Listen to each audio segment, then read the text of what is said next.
تو پھر جائیں تو جائیں کہاں؟ سب کو چھوڑ دیں یا پھر یہ مقدمے پھر فیصلہ کیسے ہوگا سر؟ یہ بتائیے، ایک سال میں تو ابھی چارج بھی فریم نہیں ہوا ہے، یہ تو 15 سال بعد سارے کیسز ختم ہو جائیں گے۔ دیکھیں میں آپ سے عرض کر رہا ہوں، یہ آپ نے ابھی ریفرنسز کی بات کی، منی لانڈرنگ کے ریفرنسز کی بات کی آپ نے، اس میں 11 آپ نے کہا ریفرنسز فائل ہو گئے۔ اب ایک ریفرنس اٹھائیے، اس کی ایک جج کو وہ چلائے، اس کو ختم کرے۔ وہ آج تک چارج فریم نہیں ہو رہا، تو آپ دیکھیں یہ سب چیزیں دیکھنی چاہیے۔ پروسیکیوشن کا بھی تو کام ہے کہ ان کی وہ دیکھیں کہ کیا غلطی ہے یا کس وجہ سے نہیں چل رہی، تو پروسیکیوشن دیکھیں، برڈن تو پروسیکیوشن پہ ہوتا ہے، ان کو ثابت کرنا ہوگا کہ یہ آدمی نے کرپشن اور کرپٹ پریکٹسز کی ہیں۔ اس کے بعد برڈن نیب قانون میں شفٹ ہوتا ہے ڈیفینس کے اوپر۔ پہلا برڈن بارے جو بار ہوتا ہے وہ اس پہ ہوتا ہے پروسیکیوشن پہ، ان کو ثابت کرنا ہوگا کہ اس آدمی نے کرپشن کی ہے یا نہیں۔ آپ بے گناہ ہیں جب تک آپ کی جرم ثابت نہیں ہو۔ آپ کے میگا کرپشن ہے، آپ نے لوگوں کے نام دے دیے، لیکن ان کا بھی حق ہے ڈیفینس کا۔ اگر آپ سمجھتے ہیں تو آپ چلائیں کیس، پروسیکیوشن ایسی ایویڈنس لائے۔ اب آپ نے رینٹل پاور میں آپ دیکھیے جسٹس چودھری افتخار صاحب کے زمانے میں اتنی ججمنٹ آئی کا میگا کرپشن ہوئی، اس کے اندر بڑی رپورٹڈ سیلیبریٹڈ ججمنٹ ہے۔ آج دیکھیے اس رینٹل پاور میں سارے لوگ بری ہو رہے ہیں سر۔ تو دیکھیے نا، مطلب کہ ایک فیکچوئل جب کیس چلتا ہے اس کے بعد ہی اصل پتہ لگتا ہے کہ آپ نے وہ بارے ثبوت جو آپ پہ تھا آپ نے اس کو پورا کیا یا نہیں کیا۔ تو پروسیکیوشن فیل ہو گئی اس سچویشن میں۔ تو آپ کو اپنا نیب کو اپنا گھر بھی دیکھنا چاہیے کہ ان کی کیا خامیاں ہیں۔ سر کیس تو چلے، chief justice of Pakistan case چلا کے سزا دے دے، وہ یہ کہہ رہے ہیں کہ انصاف کرو، یہ کہہ رہے ہیں۔ اور میں نہیں کہہ رہا چیف جسٹس آف پاکستان کہہ رہے ہیں، بالکل صحیح کہہ رہے ہیں کہ اگر یہ ہم چلنے دیں، یہ نظام جو چل رہا ہے، تو یہ 1226 کیسز کا ایک صدی میں بھی فیصلہ نہیں ہوگا۔ کیا وہ غلط کہہ رہے ہیں؟ آپ کا تجربہ کیا کہہ رہا ہے کہ ہو جائے گا فیصلہ، اور پھر ہم انصاف دیتے رہیں چاہے صدی لگ جائے اور کسی ایک کو بھی سزا نہ ہو؟ جی بالکل، آپ وجہ فرمائیں۔ آنریبل چیف جسٹس نے بڑا صحیح فیصلہ یہ کیا ہے، ان کو احساس ہے اس بات کا۔ جب ہی آنریبل سپریم کورٹ نے دیکھا کہ کیسز فیصلہ نہیں کرتے، آپ ان پہ اب بار آئے گی، ان پہ ججوں پہ، پروسیکیوشن اور وکلا پہ، کہ وہ اس ٹائم ٹیبل کو فالو کریں۔ اور یہ سپریم کورٹ میں عرض کروں گا بہت مدبانہ کہ ایک مانیٹر جج اپوائنٹ کرے جو ان چیزوں کو فالو کرے، جیسے پاناما کے کیس میں کیا گیا۔ ایک جج ہو وہ اپ ٹو ڈیٹ ساری کرے، یا ہائی کورٹ دیکھیں انڈر قانون میں ہائی کورٹ کے پاس پاور ہے، ایک جج مانیٹر جج ہوتا ہے نیب قانون میں۔ تو یہ دیکھنا ہے ہائی کورٹس کے اوپر بھی ذمہ داری ہے کہ وہ دیکھیں کہ یہ کام ہو رہا ہے یا نہیں، کیونکہ سپرویژن ہائی کورٹ کے پاس ہے، ایون نیب کورٹس کی قانون کے اندر پرووائڈڈ ہے نیب کا۔ تو اب اگر نہیں ہو رہا تو اس کی کیا وجوہات ہیں، اس کے حساب سے ان سے سوالات کرنے چاہیے آپ کو ساری چیزیں۔ اب آنریبل چیف جسٹس نے ہائیسٹ کورٹ نے ایک آرڈر پاس کیا، تو ہائی کورٹس پہ جو ان کے لوگ ہیں یا ججز ہیں ان پہ یہ لاگو ہوگا کہ وہ فالو کریں اور دیکھیں کہ کیا کمزوریاں ہیں جس کی وجہ سے پروسیکیوشن نہیں ہو رہی، وکلا ٹائم لے کے چلے جاتے ہیں، ایڈجرنمنٹس ہو جاتی ہیں۔ تو جج صاحب اتنی آسانی سے ایڈجرنمنٹس کیوں دیتے ہیں؟ اب دیکھیں آج ایک کیس چل رہا تھا جس کے اندر انہوں نے کہا کہ وٹنس نہیں آ سکتی، کہ جی اس کو کووڈ ہو گیا۔ اب اس کا کیا جواب دیں؟ اب کووڈ اس کو ہو گیا 19، تو وہ وٹنس ہی نہیں آئی آج۔ تو مطلب یہ چیزیں پریکٹیکل پرابلمز آتی ہیں، تو یہ ان کو دیکھنا ہے کہ کس طرح سے کریں۔ بہت شکریہ جناب بیرسٹر عابد زبیری ہمارے ساتھ موجود تھے۔ کمرشل بریک، اس کے بعد ایک اور پاکستان کی جڑ میں بیٹھا ہوا مسئلہ، وہ ہے FBR اور FBR کی کرپشن۔ 2 سال میں عمران خان تھک گئے، چوتھا FBR چیئرمین آیا ہے، مگر وہی ریفنڈز پہ آپ کو پیسے دینے پڑیں گے، رشوت کے عوض ریفنڈ، وہی اسمگلنگ، وہی انڈر انوائسنگ، وہی آڈٹ کے ذریعے ٹیکس دہندہ کی بلیک میلنگ، اسی انداز کی لوٹ مار۔ وزیر اعظم کہتے ہیں ہزاروں ارب روپے کی کرپشن تو یہ FBR میں ہوتی ہے۔ نئے چیئرمین FBR جاوید غنی ہے، خود FBR سے تعلق ہے، بڑی اچھی شہرت ہے، مگر کیا وہ کر سکیں گے جو پاکستان کی ضرورت ہے؟ جائزہ لیں گے چھوٹے سے وقفے کے بعد۔ عمران خان کرپشن کے خاتمے کا علم اٹھائے اقتدار میں آئے تھے، اور پاکستان میں جو ادارے کرپشن کا منبع اور نشان سمجھے جاتے ہیں اس میں یقیناً FBR سہر فہرست ہے۔ مگر عمران خان کی بھرپور کوششوں کے باوجود 2 سال گزر جانے کے باوجود ہر پاکستانی گواہی دے رہا ہے کہ FBR کا وہی حال ہے، وہی کرپشن ہے، وہی لوٹ مار کا سماں ہے جو کہ ہمیشہ سے ہوا کرتا تھا۔ اس معاملے میں 2 سال میں عمران خان کو ناکامی ملی ہے، سر توڑ ان کی کوشش رہی۔ 2 سال میں 4 چیئرمین FBR چینج ہو چکے ہیں۔ چوتھے چیئرمین FBR کی حیثیت سے FBR کے اچھے اور بڑی اچھی شہرت والے جاوید غنی کو اب اپوائنٹ کیا گیا ہے چیئرمین FBR۔ مگر وقتی طور پہ فی الحال 3 ماہ کے لیے. مگر یہ پوری صورتحال اس وقت جو نظر آ رہی ہے وہ یقیناً پاکستانیوں کے لیے بہت ہی حوصلہ شکن پی ٹی آئی کے لیے خود عمران خان کے لیے بھی ہوگی.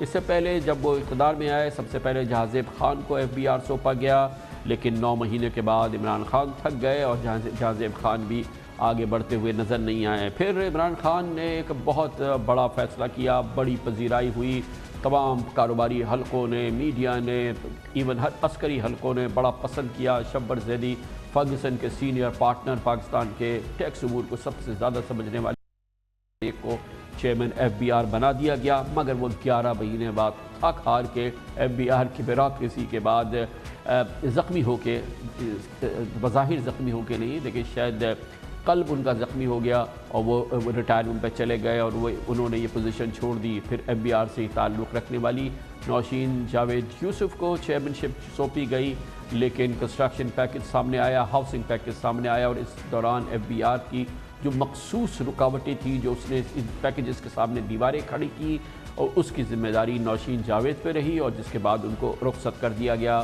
اور اب FBR کو پھر ایک اور سروس آفیسر یعنی جاوید غنی صاحب کو سونپ دیا گیا ہے. شبر زیدی صاحب کی تقریر اس سلسلے میں بہت اہم تھی. اس دوران ایمنسٹی اسکیم آئی اور اکانومی کو ڈاکیومنٹ کرنے کے لیے متعدد اقدامات کیے گئے. یقیناً اس دوران ٹیکس فائلرز کی تعداد 26 لاکھ ہو گئی, زیرو ریٹنگ بھی ختم ہوئی, اور پراپرٹیز کے لیے نئے ویلیویشن ٹیبلز وغیرہ بھی شبر زیدی صاحب کے لیے لائے گئے. اکانومی کو ڈاکیومنٹ کرنے کے لیے NIC کی شرط بھی انہی کے زمانے میں لگائی گئی, اور پھر FBR نے اکاؤنٹس تک رسائی بھی حاصل کری. میننگفل سال تھے, مگر اس سے پہلے کہ کوئی کامیابی ٹھوس شکل اختیار کرتی شبر زیدی صاحب رخصت ہو گئے. ہمارا ارادہ یہ ہے کہ جو پاکستان کی انڈاکومنٹڈ اکنامی ہے اس کو ڈاکومنٹ میں لائیں. کوشش کریں کہ انسٹیٹیوشنل ریفارم کریں. ہم نے سیل ٹیکس ریوائز کیا ہے, ہم نے آٹومیٹ کیا ہے, آڈٹ کو آٹومیٹ کر رہے ہیں. ہمارا بہت بڑا مسئلہ کسٹمز, ہم سیریسلی انڈر انوائسنگ کا شکار ہیں. ہمیں بنیادی تبدیلیاں کرنی ہیں کسٹم سائٹ پر. ہمارا جو آنسر ہے دنیا کا انٹرنیشنل بیسٹ پریکٹس جو ہے کہ وہ ہے فیس لیس FBR, وہی ہمارا آبجیکٹیو ہے, اس پہ ہم کام کر رہے ہیں. 2020 جون تک ہم ایک فرسٹ فیس کر لیں گے, اگلے 6 مہینے بعد اس کا سیکنڈ فیس کر کے ہم آڈٹ کو آٹومیٹ کرنے جا رہے ہیں. اس ملک میں پریزمپٹیو ٹیکسیشن سسٹم چل رہا تھا 1990 سے, وہ ہم نے ختم کر دیا. اس ملک میں پاورٹی ویلیوشن چل رہی تھی بہت عرصے سے, ہم نے ختم کر دی. ہم نے CNIC ڈال دیا, ایکسپورٹ اورینٹڈ سیکٹر کو بند کر دیا. یہ تو ایک دن ہونا تھا, اب یہ پروگرام تبدیل نہیں ہوگا. ابھی ہمارا جو اگلا ٹارگٹ ہے وہ ایکسپینشن آف ٹیکس بیس ہے, ان کے ساتھ فکس ٹیکس پہ ایگری کرنا ہے. جو چھوٹے دکاندار ہیں پوائنٹ آف سیل پہ ایگری کرنا ہے. سب کا مطالبہ ایک ہے, CNIC ختم کر دیں. وہ مطالبہ ہم نے نہیں ماننا. ہم فکس ٹیکس کو بھی آٹومیٹ کرنے جا رہے ہیں, امپورٹ کا سرٹیفکیٹ بھی آٹومیٹ کر رہے ہیں, 153 کا سرٹیفکیٹ بھی آٹومیٹ کر رہے ہیں. پورے پاکستان میں کمیٹیاں بنا دی, ان کو یہ ذمہ داری سونپی گئی ہے کہ وہ چھوٹی دکاندار ہیں ان کو رجسٹر کرائیں گے. شبر زیدی صاحب اس سے پہلے کہ مشن مکمل کرتے گھر بیٹھ گئے, اس کے بعد نوشین جاوید کو گھر بٹھا دیا گیا. اس سے پہلے جہازیب صاحب چلے گئے تھے اور اب جاوید غنی. مگر صورتحال وہی کی وہی ہے. کون پاکستانی نہیں جانتا جس کا کہ FBR سے تعلق ہے کہ ریفنڈز اور رشوت کا تعلق چولی دامن کا ساتھ ہے. کون پاکستانی نہیں جانتا کہ آڈٹ کے ذریعے ٹیکس دینے والوں کا ITOs کے ہاتھوں بلیک میلنگ کا لازم ملزوم ہے, چولی دامن کا ساتھ ہے. کون پاکستانی نہیں جانتا کہ کریڈٹ کے اندر انڈر انوائسنگ کسٹمز کے ساتھ مل کے کرنا لازم و ملزوم ہے. کون پاکستانی نہیں جانتا کہ اسمگلنگ کے دروازے کھلے رکھے گئے ہیں. کون پاکستانی نہیں جانتا کہ پاکستان میں ٹیکس نادہندہ کی موجیں ہی موجیں ہیں. اور کون پاکستانی نہیں جانتا کہ ڈاکیومنٹیشن کی ہر کوشش کو FBR بری طرح سے ناکام بنانے کی کوشش کرتی ہے, جیسے کہ کنسٹرکشن پیکج کو ناکام بنانے کے لیے کوشش کی گئی. لیکن اب دیکھنا یہ ہے کہ کیا صورتحال بدلے گی, کیونکہ حالات بہت ہی ٹف ہیں. ایک بار پھر ایک ناقابل عبور ٹارگٹ رکھا گیا ہے FBR کے لیے ٹیکسز کو جمع کرنے کا. پچھلا سال کے تو 4-5 مہینے نظر ہو گئے کووڈ کے, لیکن آئندہ سال ہمیں ہر صورت میں 4,963 ارب روپے ٹیکسز میں جمع کرنے ہیں. یہ ہمیں IMF نے بھی ٹارگٹ دیا ہے اور یہ ہمیں ہر صورت میں مکمل کرنا ہے. اور آپ نے کرپشن کی صورتحال دیکھ لی ہے, ہر پاکستانی اس کی گواہی دے گا کہ FBR کا نام اس کے لیے جو کاروبار کرتا ہے آدمی, اس کے لیے دہشت کی علامت ہے اور یا رشوت کی علامت ہے. اب یہ پوری صورتحال ہے اور اس میں IMF کے مشن ہیں اور اس میں نئے چیئرمین FBR ہمارے سامنے آئے. یقیناً بہت اچھی شہرت ہے اور یقیناً ان کے پاس ایکسپیرینس بھی ہے، اور کیا وہ ڈیلیور کر سکتے ہیں، کیا وہ پرائم منسٹر عمران خان اور 22 کروڑ پاکستانیوں کی امیدوں پہ پورا اتر سکتے ہیں یا نہیں. لیکن بہرحال جو پچھلے سال کا ٹیکس ہم نے جمع کیا اس سے 25% ان کو زیادہ جمع کرنا ہے. یہ کیسے ممکن ہوگا اور یہ ایف بی آر کا کیسے حل نکلے گا؟ بڑے طویل عرصے اس کے ساتھ منسلک رہے، بہت دل سے کوشش کی اور زبردست ایکسپیرینسڈ ہمارے پولیٹیشین بھی ہیں. سینیٹر ہارون اختر ہمارے ساتھ موجود ہیں، سابق وفاقی وزیر محصولات. بہت بہت شکریہ ہارون اختر صاحب، آپ نے پوری میری گزارشات سن لی. اس کا مطلب یہ ہے کہ شخصیات سے معاملہ ٹھیک ہونے والا نہیں ہے. ایف بی آر کی جو علامت تھی، ایف بی آر کی جو شناخت ہے، ایف بی آر کا جو پہچان ہے، چاہے ہارون اختر خان وزیر محصولات ہوں، چاہے Shabbar Zaidi chairman F B R ہوں، چاہے نوشین جاوید ہوں، جاذب خان ہوں، نہ جانے جاوید غنی ہیں، یہ روش بدلنے والی نہیں. اس کے لیے کریں تو کیا کریں سر؟ کامران خان صاحب، بڑی اچھی سمری آپ نے دی. پہلے تو میں پچھلے 5 سال کی بات کر لوں کہ یہی لاٹ تھا، اسی طرح کی کرپشن کی باتیں ہوتی تھی، مگر ریونیو ڈبل کر کے چلے گئے تھے. اس پہ آ جائیں ذرا بات. اس وقت 2 سال گزر چکے ہیں اور آپ نے جن چیئرمین کے نام لیے یہ سب آؤٹ اسٹینڈنگ آفیسرز تھے. جاذب خان آؤٹ اسٹینڈنگ تھا، شبر زیدی پاکستان کے بیسٹ ٹیکس کنسلٹنٹ تھے، Nausheen Javed outstanding grade 22 officer. آپ نے بڑا صحیح کہا، Javed Ghani is one of the top FBR officials. تو where is the fault? Fault FBR کے آفیسرز کی نہیں ہے. FBR میں 8 سے 10 گیٹ 21 کے آفیسرز ہیں. جب بھی ان کی پروموشن ہوتی ہے، پروموشن بورڈ بیٹھتا ہے اور تمام انٹیلیجنس ایجنسیز ان کی کلیئرنس دیتی ہیں. تو اگر یہ اتنے کرپٹ لوگ ہیں سارے جو FBR کو چلا رہے ہیں، تو ان کی پروموشنز کیوں ہوتی ہیں؟ بات ادھر نہیں ہے. ڈاکیومنٹیشن بھی ہوئی، اس حکومت نے کچھ اچھے سٹیپ بھی لیے، مگر ریزلٹس نہیں آئے. میرے خیال میں کہ ٹیکس کلیکٹر کسی بھی حکومت میں پاپولر نہیں ہوتا، اور اگر ٹیکس کلیکٹر بہت پاپولر ہے تو there is a problem. But a tax collector has to be fair and judicious and it needs political support of the ruling government. آپ کے ساتھ آپ کی گورنمنٹ اور منسٹرز نہیں کھڑے ہوں گے. یہاں یہ ہوتا ہے کہ پوری دنیا، پورا پاکستان ایف بی آر کو بیش کر رہا ہے تو منسٹر پارلیمنٹ میں کھڑے ہوں گے. ہارون صاحب معاف کیجئے گا پلیز، میں بڑی امپورٹنٹ بات کرنا چاہ رہا ہوں. آپ خود ایک بہت ہی معروف بزنس فیملی سے بھی تعلق ہے، آپ کی پوری فیملی بزنس کرتی ہے، آپ کے تمام پاکستانی بزنس مین کو آپ جانتے ہیں، چھوٹے بیچ کے ٹاپ بزنس مین کو جانتے ہیں.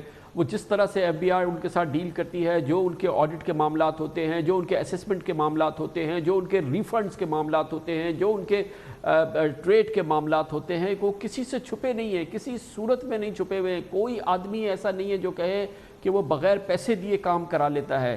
یہ جو کیفیت ہے، اس کی بیخ کنی، اس کا کیا، اس کی کون سی ویکسین ہے؟ یہ کیوں پاکستان میں اب تک ایجاد نہیں ہوئی ہے؟